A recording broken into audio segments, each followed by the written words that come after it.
আগামী নির্বাচনে আবু তোহা আদনানকে আমরা এমপি হিসাবে দেখতে চাই। আবু তোহা আদনান হুজুর অনেকদিন লেকচারে বলেছে যে আমাকে শিক্ষামন্ত্রীর দায়িত্ব দেন, আমি এই বাংলাদেশের শিক্ষা ব্যবস্থাকে চেঞ্জ করে দিব প্রত্যেকটা ডিপার্টমেন্ট থেকে। তো আমরা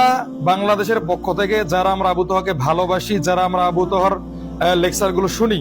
এবং আমরা যারা আবু তোহাকে যোগ্য মনে করি, আমাদের প্রত্যেকের একটা দাবি থাকবে যে আবু তোহা আদনান স্বতন্ত্রভাবে নির্বাচন করুক এবং এমপি নির্বাচিত হয়ে যে দলই ক্ষমতায় আসুক না কেন আবু তোহা আদনানকে যেন শিক্ষামন্ত্রীর দায়িত্ব দেওয়া হয়। আর তাই আমি বাংলাদেশের যুব সমাজের দৃষ্টি আকর্ষণ করব যে বাংলাদেশে আবু তোহা আদনান স্বতন্ত্রভাবে নির্বাচন করুক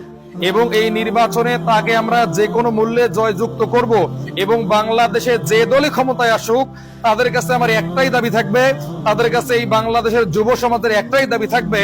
যে তারা আবু তোহা আদনানকে শিক্ষামন্ত্রীর দায়িত্ব দিবে। এই দাবি নিয়ে আমরা